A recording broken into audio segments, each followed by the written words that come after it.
Spotting the error এটার আজকে প্রথম ক্লাস এবং আমার YouTube channel English class competitive এই চ্যানেলেরও প্রথম ক্লাস।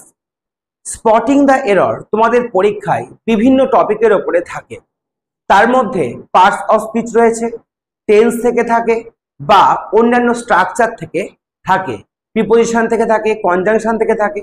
তো বিভিন্ন টপিক থেকে আমাদের স্পটিং দ্য এরর থাকে। এই স্পটিং দ্য এররের মধ্যে আমাদের পার্টস অফ স্পিচগত যে এরর থাকে তার মধ্যে আজকে আমরা নাউন চ্যাপ্টারটা নিয়েছি। আজকে প্রথম ক্লাসে আমরা স্পটিং এররের ডে 1-এ নাউন সম্পর্কে যে এরর থাকে সেই এররের 50টা আমরা এক্সাম্পল করব। দেখো, আমরা যদি থিওরি ক্লাস করি তাহলে সহজেই কিন্তু আমরা টপিকগুলো ভুলে যাই, কিন্তু যদি আমরা দেন অ্যান্ড দেয়ার এই রুলস ফলো করি, অর্থাৎ প্রত্যেকটা সেন্টেন্স থেকে শেখার চেষ্টা করি, তবে আমাদের মনে থাকে এবং সহজে আমরা সেগুলোকে রপ্ত করতে পারি। তো আমাদের চ্যালেঞ্জ থাকবে যে আমরা এক একটা এক্সাম্পল করব এবং এক্সাম্পল থেকে আমরা রুলসে যাব, অর্থাৎ আগে এক্সাম্পলগুলোকে দেখব, সেই এক্সাম্পল কি কারণে ভুল সেটা আমরা দেখব এবং তার রুলসটা কি রয়েছে সেটা আমরা দেখব। তো চলো শুরু করা যাক আজকের স্পটিং দ্য এরর।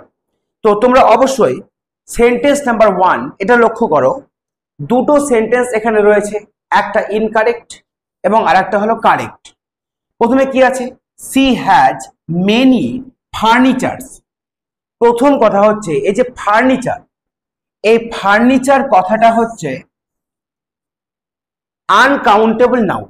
তাহলে আনকাউন্টেবল যদি নাউন হয়, যাকে কাউন্ট করা যায় না, যাকে আমরা বলি আনকাউন্টেবল নাউন, তো সেটার ক্ষেত্রে আমরা কখনোই মেনি কথাটা ব্যবহার করতে পারবো না, কারণ মেনি মানে অনেক, আবার মাছ মানেও অনেক। কিন্তু মেনি ব্যবহৃত হয় কাউন্টেবল নাউনের আগে এবং মাছ ব্যবহৃত হয় আনকাউন্টেবল নাউনের আগে। আর আনকাউন্টেবল নাউনের সঙ্গে কখনোই আমরা তার প্লুরাল করতে পারবো না। তাহলে আমাদের কারেক্ট অ্যান্সার কি হবে? সি হ্যাজ মাচ ফার্নিচার, তার অনেক ফার্নিচার রয়েছে। এখানে এক্সপ্রেশন কি? Furniture is uncountable. তাহলে যেহেতু আনকাউন্টেবল নাউন ফার্নিচার, সেই জন্যই কিন্তু আমরা মেনি বসাতে পারবো না, এখানে আমাদের মাছ বসাতে হবে। কোশ্চেন নাম্বার 2 দেখো, প্রথম incorrect sentence, the childs are playing, বাচ্চারা খেলছে, কিন্তু চাইল্ডের প্লুরাল ফর্ম কখনো চাইল্ডস হয় না, এটা হয় চিলড্রেন। তাহলে কি হবে? দ্য চিলড্রেন আর প্লেইং, বাচ্চারা খেলছে। কোশ্চেন নাম্বার 3-তে আমরা চলে আসবো। দেখো, হি গেভ মি অ্যান অ্যাডভাইসেস।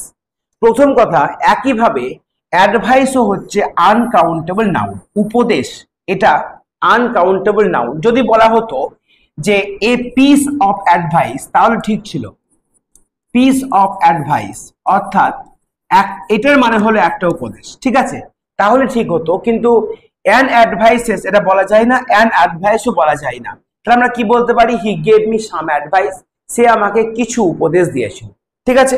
তারপরে question number 4, I saw deers. দেখো, ইন দ্য ফরেস্ট, এই যে ডিয়ার্স, এই ডিয়ার একের বেশি হলেও ডিয়ারের প্লুরাল ফর্ম ডিয়ারই থাকে, কোনো পরিবর্তন হয় না।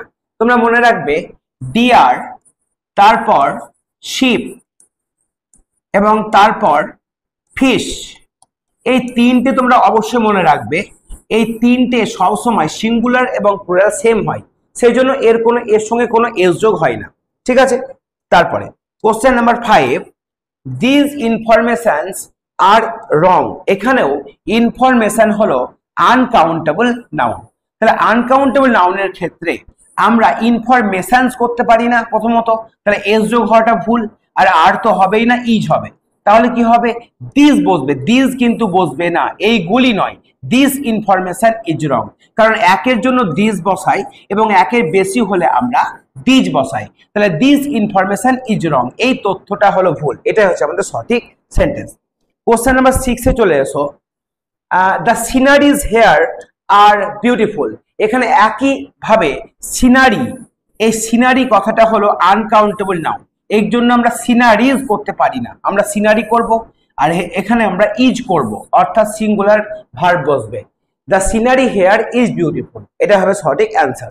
বুঝতে পারছো? তোমরা প্রত্যেকটা টপিক অবশ্যই খাতায় নোট করবে, খাতায় নোট করে চলবে এবং এই চ্যানেলটির সঙ্গে থাকবে। তোমাদের পরপর কম্পিটিটিভ পরীক্ষার জন্য বেসিক লেভেল থেকে যেভাবে আমাদের ইংরেজি শিখতে হয় সেইভাবেই শেখাবো, তবে শেখানোর ধরনটা একটু অন্যরকম হবে। সেটা হচ্ছে আমরা এক্সাম্পলের মাধ্যমে বিভিন্ন রুলস জানবো এবং সেগুলোকে খাতায় নোট করব। আমরা চলে আসবো কোশ্চেন নাম্বার 7। আই বট আমি কিনেছিলাম 5 ব্রেডস। দেখো ব্রেড মানে কিন্তু তোমার রুটি, কিন্তু এটা কি ধরনের রুটি? পাউরুটির টুকরোকে বোঝায় না, পাউরুটির টুকরোকে বলা হয় লুপস, ঠিক আছে? কিন্তু পাউরুটি বোঝাতে, অর্থাৎ পাউরুটি একটা আনকাউন্টেবল নাউন, তাই এই ক্ষেত্রে কিন্তু আমরা কখনোই বলতে পারবো না যে 5 ব্রেডস, কি বলবো? 5 লুপস অফ ব্রেড। এবার ঠিক আছে যে কয়টা? 5 টুকরো রুটি, তাহলে এক্ষেত্রে ঠিক আছে টুকরো, এই লুপস কথাটা ব্যবহার করতে হবে, ঠিক আছে? তারপর আমরা চলে আসবো কোশ্চেন নাম্বার 8। দেখো হি রেড মেনি পোয়েট্রিজ। কখনো পোয়েট্রিজ এই কথাটা হয় না, হয় পোয়েট্রি হবে, হয় পোয়েট্রি হবে, আর না হলে পোয়েমস হবে, ঠিক আছে? পোয়েট্রি নিজেই হলো প্লুরাল নাম্বার, তাহলে পোয়েট্রি বলতে পারি অথবা পোয়েমস বলতে পারি। তাহলে হি রেড মেনি পোয়েমস, সে অনেকগুলি পোয়েম পড়েছে, ঠিক আছে? আচ্ছা, তারপরে কোশ্চেন নাম্বার 9। দেখো C gave me an important news. একই ব্যাপার, নিউজ কখনো কাউন্টেবল নাউন নয়, আনকাউন্টেবল নাউন। তাহলে এক্ষেত্রে অ্যান তো একটি বসবেই না, যে একটি গুরুত্বপূর্ণ খবর। তাহলে যেটা আনকাউন্টেবল, গোনা যায় না, সেখানে আমরা একটি বলতেই পারি না, তাহলে কি বলবো? Some important news. C gave me some important news, কিছু ইম্পর্টেন্ট খবর সে আমাকে দিয়েছিল। Question number 10। দেখো আই হ্যাভ 3 লাগেজেস। লাগেজ নিজেই একটা আনকাউন্টেবল নাউন, ঠিক আছে? তাহলে আনকাউন্টেবল নাউনের জন্য আমরা লাগেজেস করতে পারবো না, আমরা লাগেজই করব। তবে কি করব? আনকাউন্টেবল নাউনের আগে 3ও বসবে না, এখানে পিসেস অফ লাগেজ এই কথাটা ব্যবহার করতে হবে। 3 পিসেস, 3 টুকরো, মানে 3টি আর কি অফ লাগেজ, ঠিক আছে? তো শুধু লাগেজ বসালে হবে না, তার আগে আমাদেরকে পিসেস এই কথাটা বসাতে হবে। Question number 11। দেখো the scissor is on the table. এবার দেখো উল্টো, সিজার সব সময় প্লুরাল নাম্বার হয়। সিজার মানে হলো তোমার আমরা বলতে পারি কি? কাঁচি। তাহলে এই ক্ষেত্রে সিজার সবসময় প্লুরাল নাম্বার হয়, তাহলে সিজার হবে না, সিজার্স হবে, সিজার্স। তাহলে সিজার্স আর বসবে অন দ্য টেবিল, টেবিলের উপরে রয়েছে। তোমরা মনে রাখবে এই নাউনে যদি সাবজেক্ট থাকে তো সাবজেক্টের পরিবর্তন হলে ভার্বেরও পরিবর্তন হবে। তারপরে দেখো question number 12। He has many knowledges. একই ব্যাপার, নলেজ মানে জ্ঞান, এটাও কিন্তু আনকাউন্টেবল নাউন। তাহলে আমরা কি লিখবো? এ লট অফ লিখতে পারি বা সাম লিখতে পারি। তাহলে সি হ্যাজ সাম নলেজ বা এ লট অফ নলেজ। এখানে মেনির ক্ষেত্রে আমরা বসাতে পারি এ লট অফ, বা আমরা মাছও বসাতে পারি এক্ষেত্রে, যে মাছ নলেজ, তার অনেক জ্ঞান আছে, ঠিক আছে? আনকাউন্টেবল নাউনের ক্ষেত্রে আমরা মাছ বসাতে পারি, ঠিক আছে? এবার চলে আসবো কোশ্চেন নাম্বার 13। দেখো সি ওয়ার্স গ্লাস। গ্লাস হয় না, গ্লাস হয় না, গ্লাস মানে কাঁচ, কিন্তু গ্লাসেস মানে হচ্ছে তোমার চশমা। তাহলে সি ওয়ার্স গ্লাসেস এই কথাটা ব্যবহার করতে হবে। ওকে, আমরা চলে আসবো কোশ্চেন নাম্বার 14। দেখো আই হ্যাভ 2 হেয়ার্স। এটা হয়, হেয়ার মানে চুল, এই চুলকে গোনা যায় না, তাহলে 2 হেয়ার্স বসাতে পারবো না। আমরা কি করব? 2 স্ট্র্যান্ডস অফ হেয়ার। এই যে স্ট্র্যান্ডস মানে বলতে পারি টুকরো বা অংশ, দুটো হেয়ার। যখন দুটো হেয়ার বলবো তখন স্ট্র্যান্ড এই কথাটা ব্যবহার করতে হবে, ঠিক আছে? আচ্ছা, তারপর চলে আসো কোশ্চেন নাম্বার 15। দেখো দ্য ক্যাটেল ইজ গ্রেজিং। সব সময় ক্যাটেল হচ্ছে প্লুরাল নাম্বার, ক্যাটেল কখনো সিঙ্গুলার নাম্বার নয়, সব সময় প্লুরাল নাম্বার। তাহলে ক্যাটেল আর গেজিং হবে, ঠিক আছে? আর গেজিং হবে, এখানে ইজ গেজিং হবে না। তারপরে দেখো question number 16। I saw many ships. আমি একটু আগে বলেছিলাম যে শিপ, ফিশ এবং তার সঙ্গে হচ্ছে আমাদের ডিয়ার, এই তিনটির ক্ষেত্রে কোনো এস যোগ হবে না প্লুরালের ক্ষেত্রে, তাহলে মেনি শিপ হবে। আই স মেনি শিপ, ঠিক আছে? Question number 17।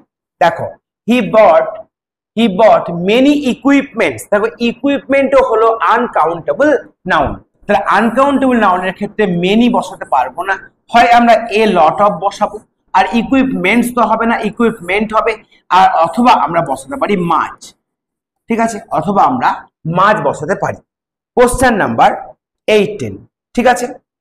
দেখো কোশ্চেন নাম্বার 18 আছে the police is coming. Police সবসময় প্লুরাল নাম্বার, তাহলে পুলিশের পরে সবসময় আর বসবে, ঠিক আছে? এটা মাথায় যেন থাকে। Question number 19। He has 2 sisters in law. ঠিক আছে, এইখানে দেখো কোনো ভুল নেই, তার দুটো সিস্টার্স ইন ল আছে। আমরা sister in law plural number sisters in law করি, কিন্তু কখনোই আমরা সিস্টার ইন লজ করি না। ওকে, ঠিক আছে। তারপরে চলে এসো কোশ্চেন নাম্বার 20। আজকে আমরা 25 পর্যন্ত করব এবং পরের ক্লাসে আমরা বাকি 25 করব, ঠিক আছে। কোশ্চেন নাম্বার 20 দেখো, this binocular is expensive. Binocular, এই যে বাইনোকুলার হয় বাইনোকুলার্স, এটাও কিন্তু দূরবীন। দূরবীন সবসময় প্লুরাল নাম্বার হয়, তাহলে এক্ষেত্রে আমরা বাইনোকুলার্স করব আর এখানে আর করব, ঠিক আছে। তারপরে কোশ্চেন নাম্বার 21, দিস স্পেকটেকলস। স্পেকটেকলস সবসময় প্লুরাল নাম্বার, তাহলে প্লুরাল নাম্বার যদি হয় তো সেক্ষেত্রে ভার্ব কখনো সিঙ্গুলার হবে না, এখানে আর বসবে। ওকে, তারপরে কোশ্চেন নাম্বার 22 দেখো, I have many works to do. কখনোই মেনি ওয়ার্ক হয় না, ওয়ার্কটা আনকাউন্টেবল নাউন, তাহলে আনকাউন্টেবল নাউন আগে ওয়ার্কস তো হবেই না, ওয়ার্ক হবে, আর মেনি হবে না, মাছ হবে, যেটা আগে আমরা জানলাম। কোশ্চেন নাম্বার 23 দেখো, they are all my cousin. They are all my cousin, কিন্তু তারা বলছে এখানে দে আর, তাহলে একটা কাজিন না, একের বেশি, তাহলে একের বেশি, তাহলে এখানে প্লুরাল নাম্বার করতে হবে আমাদের। বুঝতে পারছো কোন ধরনের ভুল আর থাকতে পারে পরীক্ষায়? তোমাদের প্রথমে ছোট ছোট সেন্টেন্স দিয়ে প্র্যাকটিস করতে হবে এবং তারপরে যখন তোমাদের আস্তে আস্তে ইমপ্রুভমেন্ট হবে তখন তোমাদের বড় সেন্টেন্স বা পরীক্ষায় যেগুলো এসছে সেগুলো প্র্যাকটিস করলে ভালো হয়, ঠিক আছে।